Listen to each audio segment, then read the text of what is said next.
Halo teman-teman semua, selamat datang kembali di Cerita Anak Teknik. Saya Samuel dan hari ini saya akan bercerita tentang struktur baja.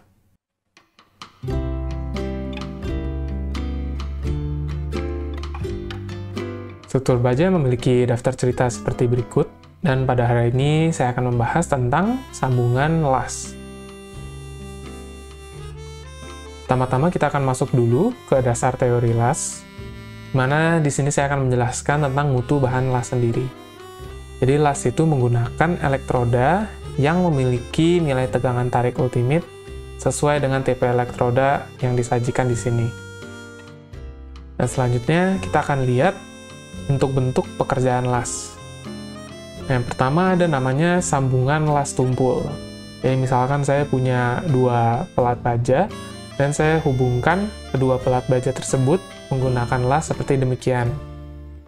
Nah, jika kita melakukan potongan A, kita bisa melihat ada dua tipe untuk sambungan las tumpul ini. Yang pertama itu ada sambungan las penetrasi penuh, seperti gambar yang pertama. Dan yang selanjutnya adalah sambungan las penetrasi parsial. Perbedaan dari kedua tipe las tumpul ini adalah di mana untuk sambungan penuh atau complete joint penetration, gaya-gaya yang disalurkan di sambungan itu sama kuat dengan profil yang akan disambung. Sedangkan untuk sambungan parsial atau partial joint penetration, gaya-gaya yang disalurkan di sambungan ini belum tentu sama kuat dengan profil yang disambung, karena proses penyambungan pengelasannya hanya sebagian dari penampang profil yang disambung. Jika kita lihat untuk sambungan las penetrasi parsial, di sini kita memiliki beberapa ketentuan, di mana jika sudut dari bukaan bagian profil yang ingin dilas itu berada di antara 45 derajat sampai 60 derajat, maka tebal efektif lasnya itu harus dikurangi 3 mm. Hal ini disebabkan karena bisa saja terjadi kemungkinan bahwa proses pengelasannya itu tidak menutup penuh pada bagian yang telah dicoak, karena sudut yang terlalu tajam dan lasnya tidak bisa masuk ke dalam bagian yang tajam di bawahnya.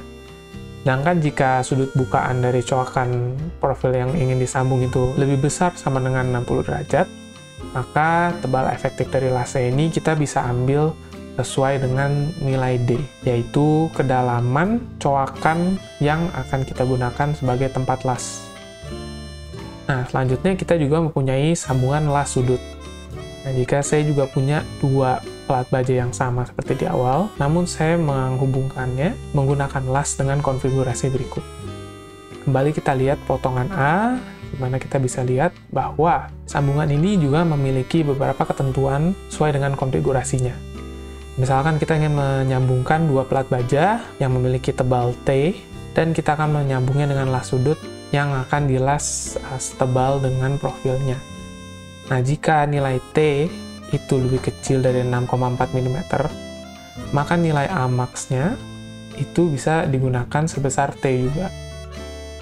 Nah, namun kalau misalkan kita akan menyambung profil dengan tebal lebih besar sama dengan 6,4 mm, maka nilai A max atau tinggi kaki dari pengelasan itu harus dikurangi 2 mm. Hal ini disebabkan karena pembentukan las sudut dengan kaki yang tinggi atau dengan kaki yang tebal bisa menyebabkan ketidaksempurnaan dalam bentuk segitiga lasnya, sehingga akan ada cekungan yang akan mengurangi tinggi efektif dari las sudut tersebut.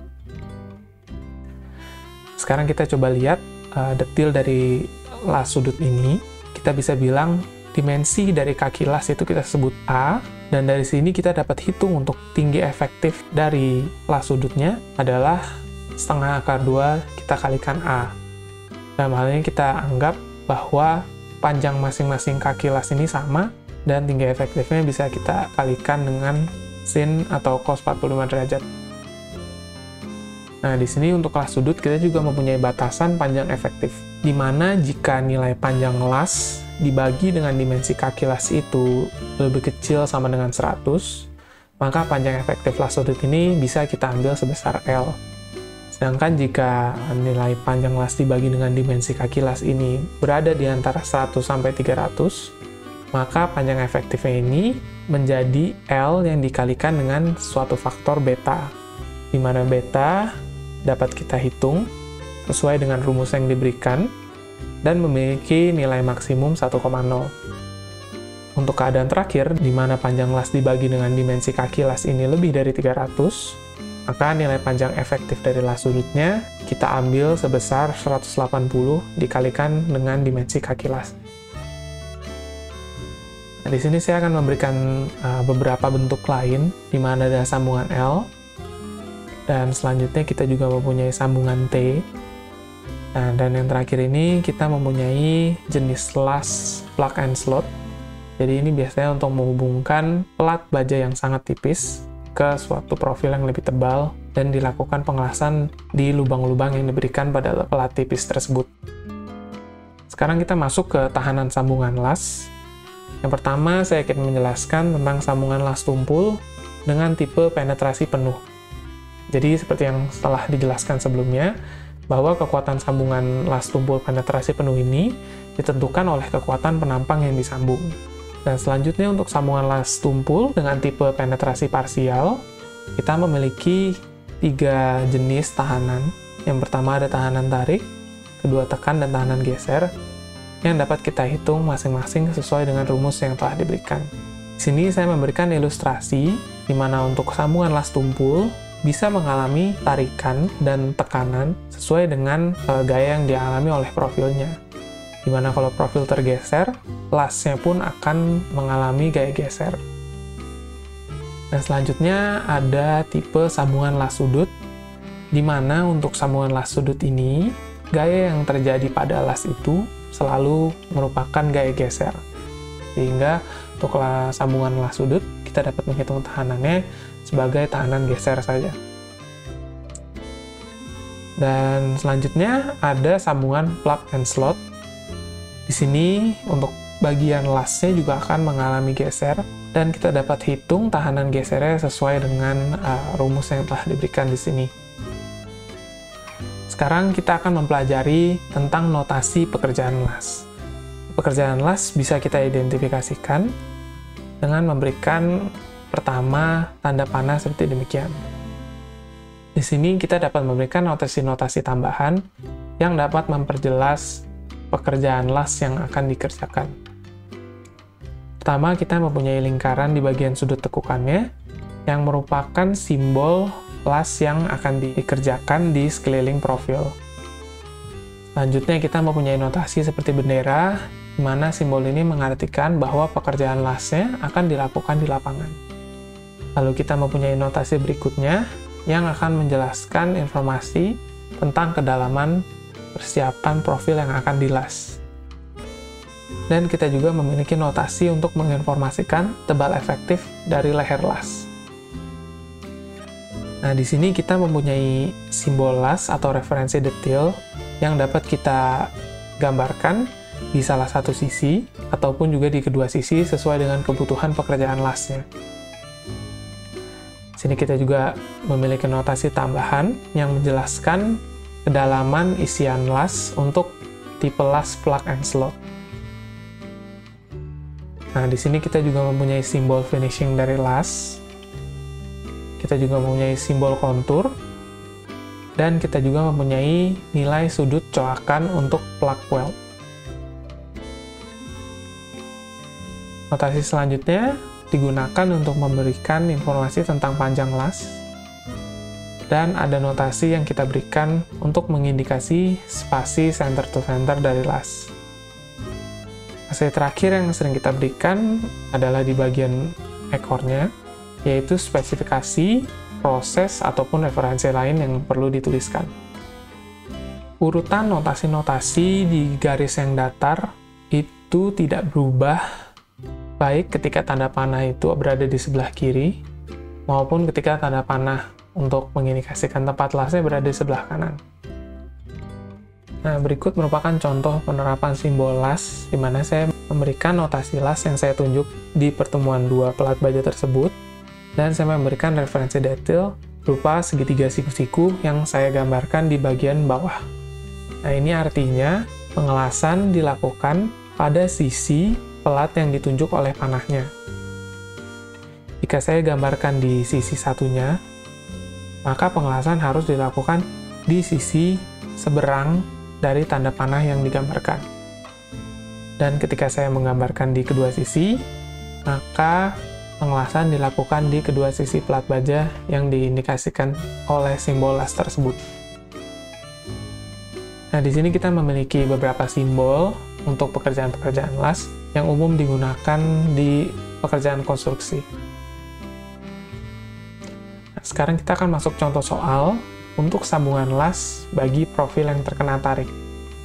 Di sini saya mempunyai dua pelat baja, di mana yang pertama ini memiliki tebal 8 mm dengan lebar 80 mm, dan pelat baja yang kedua memiliki tebal 16 mm, dan saya ingin menyambung kedua pelat baja ini untuk menahan tarikan sebesar 120 kN. Di sini diketahui untuk tegangan tarik ultimate pelat baja ada di 370 MPa, dan untuk pengelasannya kita menggunakan tipe E70XX, di mana tahanan ultimate tarik dari lasnya adalah 490 MPa.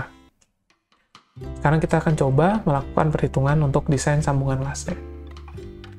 Di sini kita akan menggunakan las sudut, hingga yang pertama kita bisa hitung dulu untuk kapasitas bahan dasar, di mana kita akan mencari nilai LW atau panjang dari las yang dapat memberikan tahanan lebih besar atau sama dengan 120 kN. Nah, untuk kapasitas bahan dasarnya, kita membutuhkan panjang las sebesar 90 mm.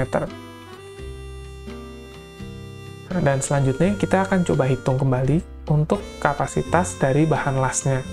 Di sini kita hitung dulu untuk nilai A maksimumnya, karena lebih dari 6,4 mili, kita harus kurangi 2 mili sehingga kita dapatkan nilainya 6 mm. Dan untuk tebal efektifnya, kita kalikan dengan setengah akar 2, kita dapatkan tebal efektif dari pengelasan ini adalah 4,24 mm. Nah, untuk kapasitas bahan las, kita juga mencari nilai LW atau panjang lasnya untuk memberikan tahanan yang lebih besar atau sama dengan 120 kN. Nah, di sini nilai LW yang didapat adalah 128,35 mm, di mana lebih besar dari perhitungan kapasitas bahan dasarnya, sehingga kita akan menggunakan nilai ini untuk melakukan pendesainan dari sambungan las tersebut. Di sini untuk memberikan faktor keamanan, saya akan menggunakan panjang las yang dibulatkan ke 50 mm terdekat, sehingga kita menggunakan panjang las 150 mm. Di sini kita bisa merencanakan konfigurasi dari pengelasannya. Misalkan pertama-tama saya akan memberikan konfigurasi las dengan panjang 75 mm di sisi kiri kanan dari profil yang akan disambung. Di sini kita hitung dulu untuk panjang efektifnya, bisa digunakan L karena rasio dari panjang las dan juga dimensi kaki las ini masih lebih kecil dari 100.